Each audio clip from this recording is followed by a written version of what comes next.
대표 지수부터 일단 시작을 하자. 뭐 미국 같은 경우는 뭐 S&P 500이라든가 뭐 국내 같은 경우는 코스피 100 이런 식으로 국가별로 이 대표 지수 ETF들이 있습니다. 그런 이제 대표 지수들부터 시작해서 이제 뭐 섹터 산업이라든가 좀 더 나아가서 뭐 테마라든가 현 시점에선 우리가 또 시장 변동성이 워낙 높아지다 보니까 변동성을 좀 낮춰서 가고 싶다라고 하신 분들은 뭐 배당이라든가 이런 것들 혹은 뭐 채권이라든가 뭐 금융이라든가 이런 것들까지도 좀 범위를 넓혀서 좀 보시는 것도 또 하나의 방법이 될 것 같습니다.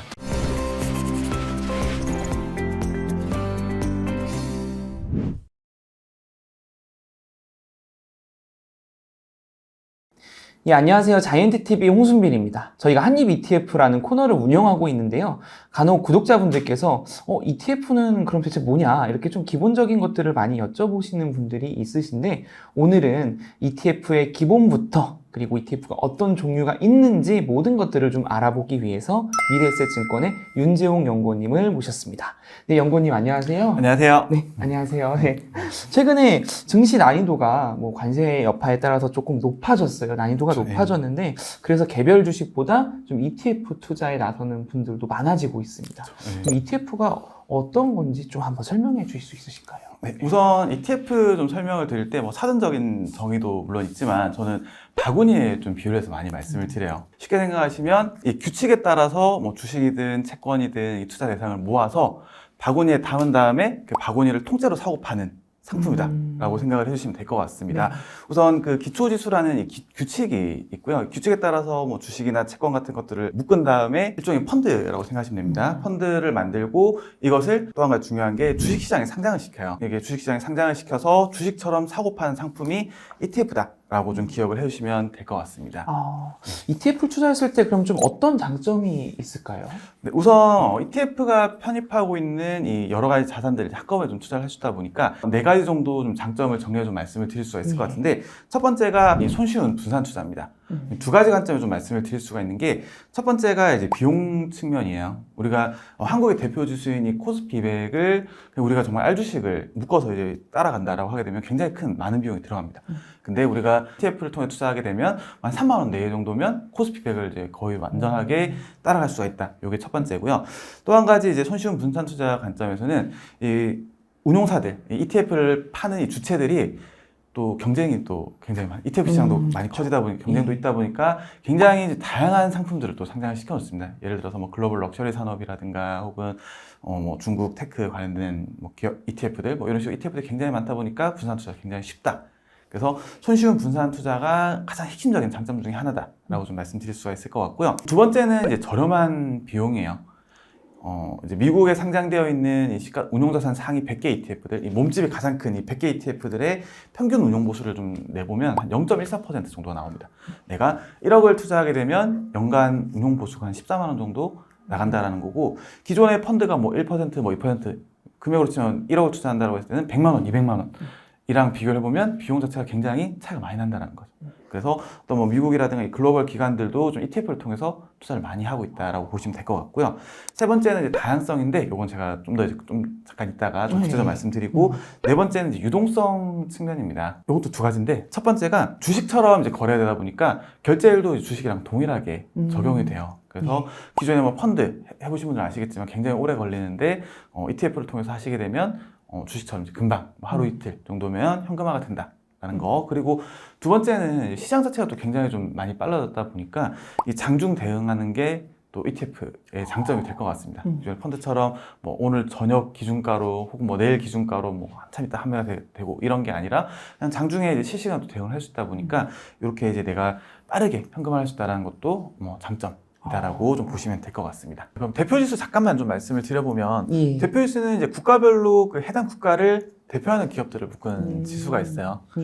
예를 들면 미국 같은 경우는 S&P 500, 뭐 한국 같은 경우는 뭐 코스피나 코스피 200, 뭐 코스닥 150 이런 식으로 해당 시장을 좀 대표하는 지수들이다라고 봐주시면 될 것 같고요. 분류 체계들이 또 있습니다. 국가별로 이제 분류한 체계들이 있고, 뭐 MSCI라든가 뭐 FTSE처럼 글로벌 기관들, 지수 산출 기관들이 있어서 이런 기관들을 이제 좀 해당 ETF들도 좀 나와 있다. 그래서 미국 같은 경우는 이제 운용자산 상위 3개, 몸집이 큰 3개 ETF가 전부 S&P 500 ETF요. 그래서 가장 어떤 시장을 대표하는 ETF다라고 좀 봐주시면 될 것 같고요. 또 한 가지 좀 같이 보시면 좋은 개념이 이제 섹터 산업 ETF입니다. 앞서 말씀드린 대표 지수는 일반적으로 이제 시가총액 기준 사람으로 치면 이 몸무게를 기준으로 묶어요. 예, 몸무게 예, 큰 이제 예, 기업들을 예, 묶는 거죠. 근데 섹터 산업 같은 경우는 사람으로 치면 이제 하는 일에 따라서 또 분류를 합니다. 예. 예를 들어서 이제 뭐 돈을 만지는 일을 한다 이런 기간 네. 기업들 묶어서 이제 금융 섹터, 대신 뭐 에너지와 관련된 일을 한다 그러면 뭐 에너지 섹터 이런 식으로 묶는 거죠. 근데 섹터 산업으로 이제 우리가 좀 더 넘어가는 이유는 경기 사이클별로 경기가 이제 위축기냐 내지는 이제 좀 더 이제 성장하는 구간이냐 이런 것들에 따라서 강세를 보이는 혹은 뭐 방어력을 보이는 그런 섹터 산업들이 있습니다. 경기가 뭐 침체기로 들어간다. 그럼 이익 변동성이 상대적으로 낮은 뭐 유틸리티라든가 뭐 헬스케어라든가 이런 것들이 대표적이겠죠. 그래서 내가 가장 기본적인 접근은 대표 지수다. 대표 지수 먼저 보시고 내가 이 매크로 상황을 좀 이제 판도라가는 걸 보면서 좀 더 적극적으로 대응을 하고 싶다라는 부분들은 섹터 산업까지 보시면 된다라고. 그리고 이제 해당 ETF들은 제가 자료에 좀 링크에 이제 걸어드릴 텐데 자료 보시면 제가 좀 정리해놨으니까 좀 참고 삼아서 봐주시면 될 것 같습니다. 네, 알겠습니다. ETF가 굉장히 많은 ETF가 상장이 돼 있는데 증시 지수를 따라가는 ETF도 있다고 아까 말씀하셨고 또 어떤 산업, 또 섹터를 딱 골라서 그 업종의 어떤 흐름과 방향에 따라가는 ETF도 있다고 얘기를 들었어요. 요즘 같은 장세에 좀 어떤 ETF에 좀 주목을 해봐야 되면 좋을까 한번 좀 여쭤보고 싶습니다. 네, 우선 이제 지금 현 시점에서 우리가 이제 어떤 특정 ETF를 뭐 추천한다 이런 개념보다는 아무래도 이제 ETF를 처음 하시는 분들도 아마 이 영상을 많이 보실 것 같아요. 그러다 보니까 좀 이제 그런 분들께 좀 먼저 말씀을 드리자면 대표 지수부터 일단 시작을 하자. 뭐 미국 같은 경우는 뭐 S&P 500이라든가 뭐 국내 같은 경우는 코스피 100 이런 식으로 국가별로 이 대표 지수 ETF들이 있습니다. 그래서 그런 이제 대표 지수들부터 시작해서 이제 뭐 좀 더 구체적으로 뭐 섹터 산업이라든가 좀 더 나아가서 뭐 테마라든가 혹은 주식 자산이 조금 이제 싫으신 좀 자꾸 변동성이 너무 높다 보니까 좀 꺼려 하시는 분들도 계실 거예요. 그런 분들은 아무래도 이제 우리가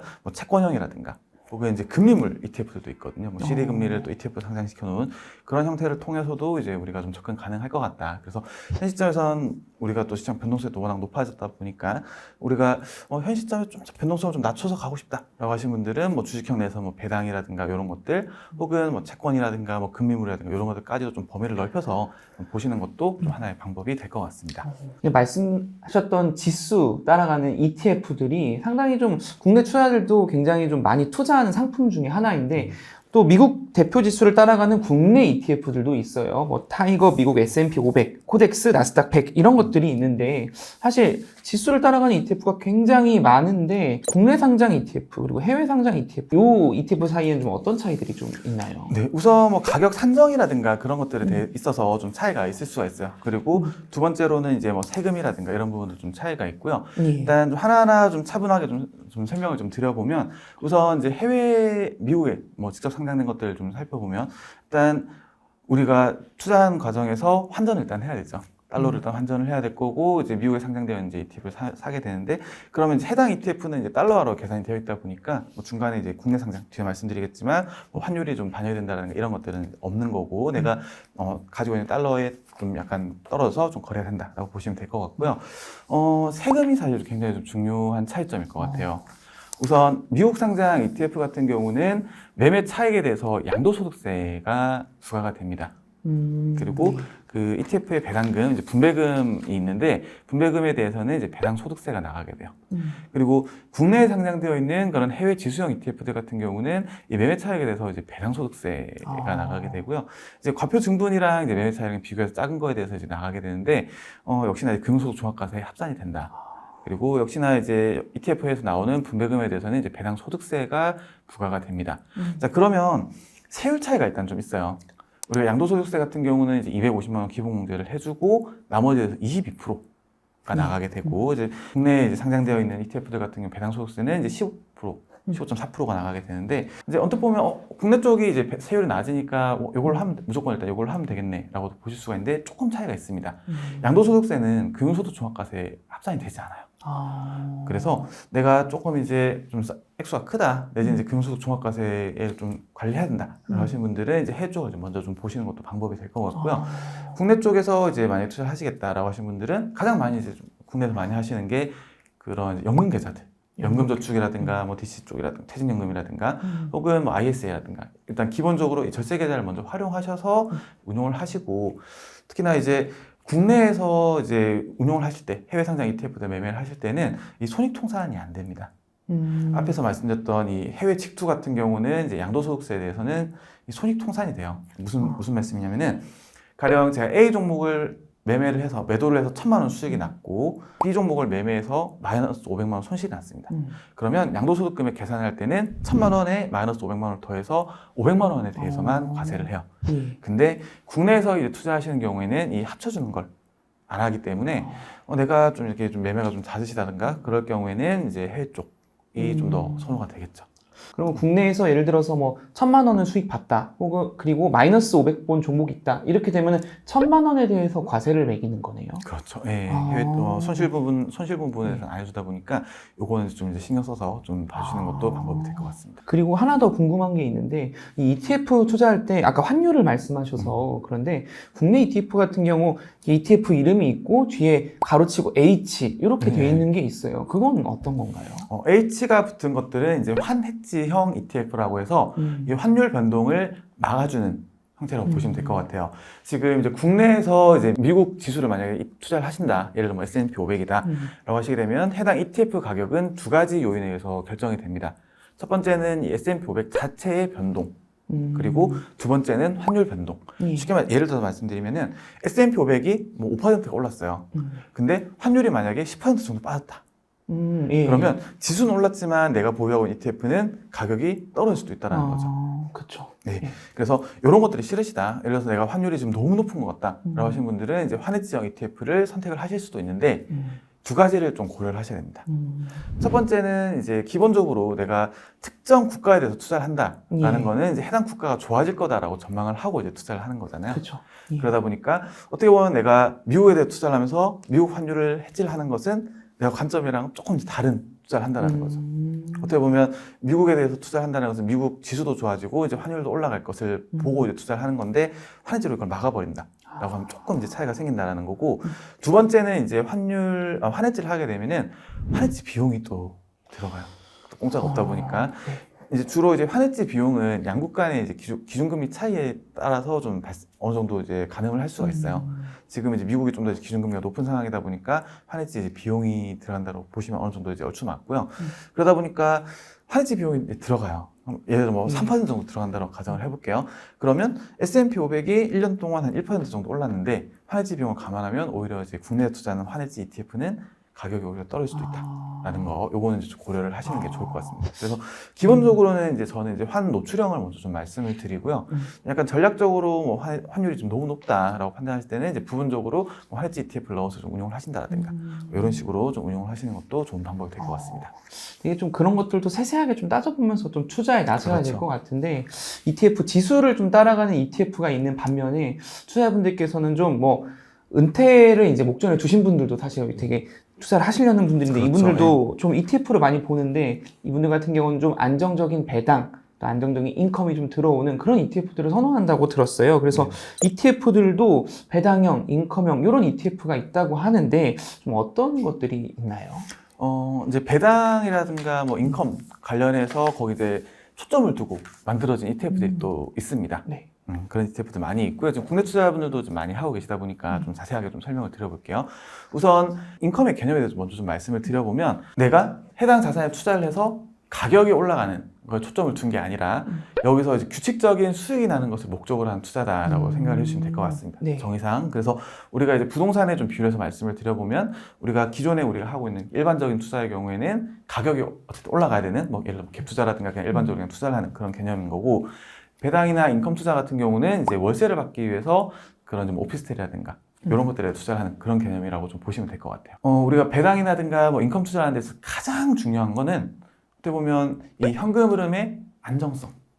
배당이라든가 이런 현금 흐름이 월세가 많이 들어오는 것도 중요하지만 이 월세가 끊기지 않고 꾸준하게 들어오는 게 보면 어떻게 좀 더 중요하다라고 볼 수가 있다는 거죠. 그렇죠. 그러다 보니까 저 같은 경우는 뭐 배당이라든가 인컴 투자 문의를 주시면 배당 ETF를 좀 먼저 말씀을 드리고요. 배당 ETF는 쉽게 비유를 좀 말씀드리면 돼지 저금통을 생각하시면 될 것 같습니다. 돼지 저금통이요? 네, 아까 이제 말씀드렸던 것처럼 이 ETF 내에는 굉장히 많은 종목들이 들어있어요. 미국 같은 경우는 ETF당 평균 한 200여 개 정도의 종목들이 자산들이 들어있는데 해당 그 어떤 주식이라든가 뭐 채권에서 나오는 뭐 주식이면 배당, 뭐 채권이면 이자가 되겠죠. 혹은 뭐 최근에 많이 나오는 뭐 커브드 콜 같은 경우는 뭐 옵션 프리미엄 이런 것들을 대리저금통에 차곡차곡 모아서 특정 주기별로 예를 들면 월이 됐든 분기가 됐든 투자자분들에게 한꺼번에 이렇게 대리저금통 채로 드린다라고 좀 이해를 해주시면 좀 더 쉬우실 것 같습니다. 그래서 어떻게 보면 이제 대리저금통 형태로 이렇게 굉장히 많은 종목들이 들어있다 보니까 어떻게 보면 이제 특정 종목에서 배당금을 삭감을 한다라든가 그런 이제 비일비재하죠. 혹은 뭐 특정 종목의 뭐 주가가 급락한다라든가 그런 것들에서 상대적으로 좀 위험이 좀 덜하다. 그래서 좀 더 꾸준한 형태의 현금 흐름을 좀 기대해 볼 수 있다. 라고 좀 이해를 해주시면 될 것 같습니다. 그래서 이제 배당 ETF를 좀 먼저 말씀을 드리는 거고요. 미국에는 굉장히 다양한 형태의 이제 배당 ETF들이 또 상장이 되어 있어요. 상장이 되어 있고 두 가지 유형입니다. 첫 번째는 이 ETF 컨셉 자체가 배당의 목적을 둔 형태들. 예를 들어서 S&P 500 내에서도 미국 대표 대형주 지수인 S&P 500 내에서도 배당률이 좀 높은 종목들만 묶어서 이제 ETF를 만든다라든가 혹은 여러 개의 종목들 중에서 배당금을 꾸준하게 늘려나간 종목들만 묶어서 ETF를 만든다라든가 이런 식으로 배당 자체를 컨셉으로 해서 만들어진 ETF들이 있고요. 두 번째는 뭐 섹터라든가 산업 특성상 그 배당이 많이 나오는 유형들이 있습니다. 예를 들어서 유틸리티 섹터라든가 뭐 국내 같은 경우는 대표적인 게 뭐 통신사라든가 혹은 뭐 은행이라든가 이런 쪽들이 되겠죠. 그래서 두 가지 정도 유형으로 좀 구분하시면 될 것 같고 기본적으로 이제 배당에 대해서 접근하신다고 했을 때 제가 이제 가장 먼저 좀 말씀드리는 유형이 이제 배당 성장형이에요. 배당 성장형이요? 네. 쉽게 이해하시면 이제 배당금을 꾸준하게 오랜 기간 동안 늘려나간 기업들을 묶어서 ETF를 만든다라고 기억을 해주시면 될 것 같고요. 이제 기간에 따라서 미국 같은 경우는 50년 이상 배당금 늘린 종목들을 묶은 것들을 이제 배당왕이라고 불러주고 그리고 S&P 500 내에서 배당금을 25년 이상 늘린 종목들을 뭐 배당귀족 어떻게 보면 이제 유형별로 좀 유형화가 되어 있습니다. 근데 배당 성장을 좀 먼저 말씀드리는 이유는 간단해요. 배당금을 장기간 늘린 기업들은 어떻게 보면 비즈니스 모델의 뭐 안정성이라든가 뭐 운영의 안정성이라든가 이런 것들이 좀 상대적으로 강하다라는 측면에서 좀 보시면 될 것 같아요. 예를 들어서 미국의 배당 성장 기업 중에서 이제 가장 배당금 오랫동안 늘린 기업이 70년 동안 늘려왔어요. 70년 매년. 그래서 70년이라고 하는 세월은 사실 저도 지금 살아보지 못할 세월이기도 하고 그리고 이제 보시면 1980년 후반에 뭐 오일 쇼크라든가 혹은 2000년 초반에 뭐 인터넷 쇼크, 그다음에 2008년 미국발 금융이라든가 뭐 최근에는 2010년 이제 코로나발 위기 이런 숱한 위기를 겪어오면서도 배당금을 꾸준하게 이익을 내서 배당금을 늘려왔다라는 의미인 거거든요. 그래서 어떻게 보면 배당금을 오랫동안 늘린 기업들이다라고 하게 되면 어느 정도 이제 업력이 좀 안정된 기업들이겠구나라는 게 첫 번째. 그리고 두 번째는 이런 배당 성장을 한 기업들 중에서도 얼마든지 배당금 삭감할 수가 있어요. 과거의 성과가 미래의 성과를 보장하는 것도 아니고 50년 이상 배당금 늘렸다고 해서 내년에도 배당금 늘린다는 보장은 없어요. 100% 보장은 없죠. 다만 이런 이제 ETF를 통해서 이런 지수를 통해 투자하게 되면 이런 이제 배당금을 늘려온 기업들을 여러 개를 묶고 혹시나 이제 특정 기업이 이탈하더라도 그런 것들에 대해서 영향을 좀 더 적게 받을 수 있다라는 것도 하나의 이제 컨셉으로 좀 봐주시면 좋을 것 같습니다. 그래서 배당 성장이 됐든 이런 것들은 기본적으로 내가 어떤 시장 변동성, 시장 변동성이 높아진다는 건 기업의 이익에 대한 불확실성이 높아진다라는 의미인 거고 그런 과정에서 상대적으로 좀 내가 방패를 가져가고 싶다 그럴 때는 이런 배당 성장 쪽을 먼저 보시는 것도 방법이지 않을까라는 거 좀 보시면 될 것 같고요.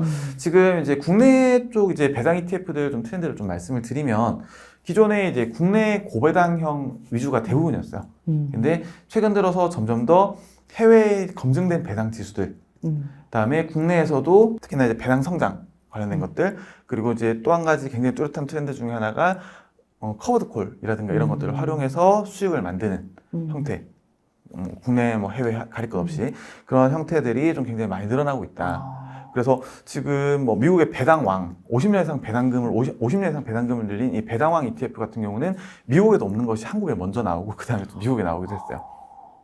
그래서 그런 식으로 좀 굉장히 좀 다양화가 되고 있다. 그래서 23년 이후로 이제 상장된 주요 배당 ETF들을 좀 살펴보게 되면 미국 배당 지수들을 추종한 ETF들이 굉장히 많습니다. 특히나 이제 미국 내에서도 이 배당금을 10년 이상 늘려오고 그 중에서도 어떤 뭐 펀더멘탈 요건들을 좀 충족하는 상위 기업들 묶은 그 흔히 이제 슈드라고 많이 불리죠. SCHD 기반의 ETF들이 굉장히 많이 나오고 있고요. 최근에 세제 관련해서 이제 특히나 이제 해외 배당 같은 경우는 연금 계좌에서 그 과세 이연이 안 되는 좀 이슈가 좀 변경이 됐다 보니까 지금 이제 국내에 있는 위클리 옵션을 활용한 커버드 형태의 ETF들도 좀 많이 나오고 있다라는 거 좀 참고 삼아서 봐주시면 될 것 같습니다. 또 한 가지 이제 국내 배당 ETF도 말씀드릴 때 빠뜨릴 수 없는 게 월배당 ETF예요. 이제 매 월마다 이제 분배금을 지급하는 ETF인데 지금 22년 6월 달에 처음 상장을 했거든요. 얼마 안 됐네요. 네, 긴 역사를 가지고 있지는 않습니다. 근데 25년 3월 말 기준으로 찍어보게 되면 해당 ETF로 지금 투자되고 있는 자금이 지금 22조가 넘었어요. 22조 원. 3년도 안 된 것 같은데 정확히 그렇죠. 따지면. 예, 굉장히 지금 빠르게 늘어나고 있고 음. 지금 이제 국내에 상장되고 있는 이 배당 관련된 ETF들 보면 거의 다 월배당으로 또 상장이 되고 있습니다. 그리고 이제 기존에 분기 배당, 연간 단위로 배당을 지급하던 ETF들도 지금 월 단위로 좀 전환을 하고 있고요. 다만 이제 월배당 ETF들 보실 때 좀 강조해서 말씀드리는 게 월배당 ETF는 분배금을 지급해드리는 유형 중에 그냥 하나예요. 이게 분기 배당으로 나올 수도 있고 월배당으로 나올 수도 있고 월배당으로 나온다고 해서 해당 ETF가 월등하게 좋은 건 절대 아닙니다. 그래서 꼭 보셔야 될 게 해당 ETF의 기초지수, 해당 ETF가 따라가는 이 지수가 과거에 이제 시장 변동성이 높아지는 구간에서 얼마나 꾸준하게 좀 방어력을 보였냐, 그리고 분배금을 꾸준하게 늘려왔냐, 이게 핵심입니다. 안정적인 현금을 확보해야 되는 입장에서 기초 지수들을 보면서 좀 투자에 나서야겠네요. 그렇죠. 이게 그냥 월배당이다, 분기 배당이다 이걸 먼저 보실 게 아니라 해당 ETF의 분배금이 과거 얼마나 좀 꾸준하게 나왔냐라는 관점을 보셔야 될 것 같고 이제 배당 투자 관련해서 제가 또 한 가지 꼭 좀 말씀드리는 개념 중에 하나가 총수익률이라는 개념이에요. 총수익률이요. 총수익률. 네. 우리가 배당 투자하실 때 가장 많이 하시는 실수 중에 하나가 일단 ETF들을 배당 수익률 순으로 쭉 내레비를 세워요. 그리고 나서 높은 배당률 순으로 좀 투자를 하시는 건데 총수익률이라는 개념은 배당 수익률뿐만 아니라 주가 수익률까지도 같이 포함해서 판단하는 개념입니다.